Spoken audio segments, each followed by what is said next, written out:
Hello and welcome to HITC Sport, and who has been your club's best signing this summer? I know the window isn't shut yet, but unless you're Man United scraping the back of the sofa for every last penny in your pursuit of Jadon Sancho, most clubs have actually done the majority of their business. They've brought in the key players they need, so let's do it. Here is every Premier League club's best signing this summer. Arsenal, GABRIEL.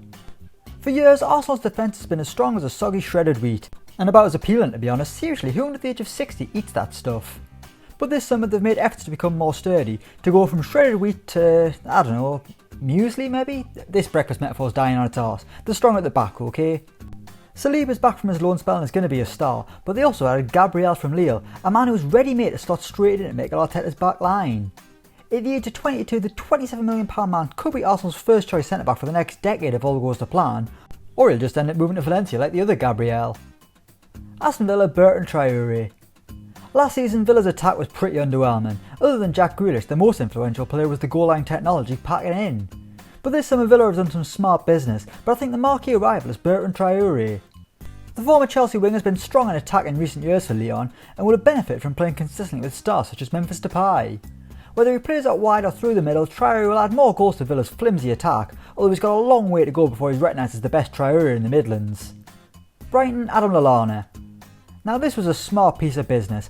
LALLANA was one of the most sought after free agents this summer. Clubs all over will have wanted a signature, but it was the Seagulls who got the deal done, bringing in a Premier League winner for year 2 of the Graham Potter expedition. LALLANA will bring maturity to what is a fairly young Brighton team, and he'll also keep the physio in the job. Seriously, he was limping after about 10 minutes in his debut. Some things never change. Burnley, Dale Stephens. Let the record state that if Burnley do complete a deal for Harry Wilson, then that is the best signing of the summer. But considering Burnley are about as reliable in the transfer window as a random Twitter ITK, I just can't trust they'll get a deal done for the Liverpool winger. So instead I'll just have to say Dale Stephens is their best signing of the summer. Christ, this is depressing. Chelsea, Kai Havertz. I feel like a kid in a sweet shop with all the options I've got here, so many Chelsea signings to choose from. But I've got to go with Kai Havertz. I never thought they'd actually sign him, but £71 million later and here he is, live and in living colour. Well, through the telly at least, can't see him in person. Havertz has had a quiet-ish start life in Chelsea other than that League Cup hat-trick, but when you watch him he makes the simple things look effortless. The way to pass, one touch, it's like watching Mesut Ozil back when he actually played football. Crystal Palace, Eberechi. While Roy Hodgson now spends his time being angry about handballs like the rest of us, over the summer his side were doing some really smart business. But I think the best sign of the lot is Eze, a man who's looked ready-made for the Premier League over the past 12 months. Hodgson's easing him into the team slowly, but already he looks like he can be a game changer in the top flight, and he adds much more creativity to a Palace side that has looked somewhat one-dimensional in recent years, with that one dimension being give it to Wilfried Zaha and see what happens. Everton, ALLAN. Yes, that's right, I'm picking someone that isn't James Rodriguez. While the Colombian's been, to be perfectly honest, outstanding since arriving in the Premier League, I want to shine a light on another Everton signing, ALLAN. Everton have needed an enforcer in midfield for a long time, who had so many combinations in the middle of the park you'd think they were the Sugar Babes. For reference kids, they were a girl group who kept changing the lineup. Check them out, they had some banging tunes. But ALLAN is the man they've needed all along. He wins possession, he protects the defence, he keeps them taking over. James Rodriguez gets all the plaudits, but it's ALLAN giving Everton the platform to succeed. Fulham, Harrison Reed. I'll be honest, Fulham's transfer business isn't too inspiring, and based on Monday night, they seriously need to bring in some defenders, otherwise they'll be back in the Championship by Christmas. But getting Harrison Reed permanent is the best business, with a ginger midfielder doing well on loan last season. He's busy in the midfield, he disrupts the flow, he's a workhorse, good signing. Leeds United, Diego Llorente. Leeds have made 2 big signings from Spain this summer, but I think the pick of the lot has to be Diego Llorente. The former Real Madrid man has impressed at Sociedad in recent years and should suit Bielsa's style of play perfectly. Leeds certainly miss Ben White at the back, but Llorente can surely fill that void, a role that Robin Koch has so far struggled to do. Leicester City, Timothy Castagne. This guy's an early candidate for signing of the summer. Brought in as the Ben Chilwell replacement, Castagne has actually been playing in Ricardo Pereira's place early on, and everything good about Leicester seems to be involving him. He's provided the assist Leicester have missed during Pereira's absence, and I can't wait to see the Foxes with both the flying fullbacks in the side. Liverpool, THIAGO. The Reds were pretty much perfect last season, but if you could criticise them for one thing, it might be the ability to break down teams who sit in deep and just defend for their lives. More often than not Liverpool found a way, but that should be even easier now that Thiago's arrived. The former Bayern man can pass the ball in ways you didn't think was possible. His first touch is immaculate. Liverpool have got the missing link to the nigh-on perfect side, and it makes Klopp's side even more dangerous this season. Manchester City, Ruben Dias. Okay, at the time of writing this deal isn't confirmed, but it's 100% going to happen, and I think he has to go down as City's best signing. Guardiola's side were embarrassed against Leicester at the weekend, giving away penalties if there were samples of cheese in a supermarket.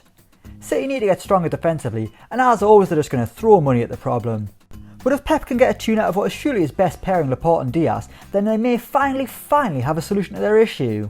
Or it could go tits up and he becomes the next Joaquin Mangala. Man United Donny van de Beek.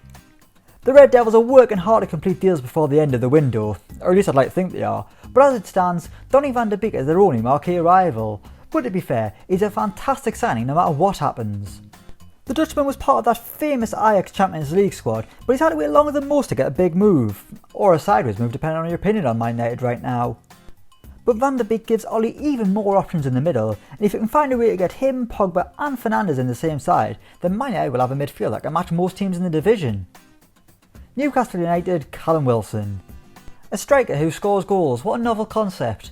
Newcastle have actually been pretty sensible in the transfer window this summer, which is pretty outrageous for a team that brought us Joe Kinnear, 40 million quid JoeLinton, Nacho Gonzalez from YouTube and Johan Kebab. But Callum Wilson is exactly what Newcastle have needed, and after 3 games he's already matched JoeLinton's Premier League tally from last season. Sure, one came from a bogus penalty that never should have been given, but whatever, they all count. Sheffield United Jayden Bogle. The Blades have had some interesting signings this summer, but I think for the best I'm going to pick Jayden Bogle. A big part of Sheffield United's success last season was their wing-backs, but their options out there were pretty limited. This summer though, Wilder has brought in backup, with both Jayden Bogle and Max Lowe arriving from Derby. For me, Bogle is the more exciting and the one more ready to have an impact in the Prem straight away, so he is hoping he gets a chance. Southampton Mohamed Salisu. And now this was a smart signing by Southampton. For just over £10 million they've got an exciting young central defender and a man who's already been impressive in La Liga. Left foot centre backs are the talk of the town right now, and for not that much money, Southampton have gotten exactly that. Tottenham Gareth Bale. Gareth Bale back at Tottenham, what a time to be alive. If he stays fit, then this could be a game-changing signing for Tottenham. Gareth Bale's a huge name in world football, forget the fallout with Zidane, this man was incredible for Real Madrid at times. If he was Spanish, they'd worship the golf course he walks on. Bale's arrival will add more goals to Spurs and massively take the pressure off Harry Kane, and who knows, maybe it could lead to Mourinho getting the trophy that he craves. Or he'll tear his hamstring in the first game and be out for 6 months. That's probably more likely than winning a trophy. West Brom Matheus Pereira. It was a toss-up between this man and Diangana, but I reckon Pereira is going to win the baggies more points this season. Sure, he goes down and holds his face like he's been shot whenever he's struck by a strong gust of wind, but when he gets the ball at his feet he's a bit of a whiz. Already we've seen some brilliant moments from Pereira, including that wonderful free kick in defeat to Everton.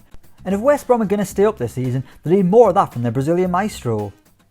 West Ham Thomas Souček. West Ham have been pretty toothless in the transfer market to be honest. The owners have gone from throwing money around at anything to see what sticks to barely spending a penny and then whinging about it on the radio. But one deal they have done is getting Thomas Souček permanently, and he's basically David Moyes' new Marouane Fellaini, just without the hair. A centre-back's what they need, but for now Souček remains their best signing of the summer. Wolves Nelson Semedo. 1 minute he's playing behind Lionel Messi, now it's Adama Traore. 1 minute he's being embarrassed by Alphonso Davies and Bayern Munich, now it's West Ham. It's been a rough few months for Nelson Semedo, but I still think he can be an upgrade on Matt Doherty. The wing-back role is key to Wolves' success just like it is at Sheffield United, and Semedo can certainly excel there, as he's definitely better going forward than he is defensively. Football Manager fans will say that Fabio Silva is their best signing, but for me it has to be Semedo.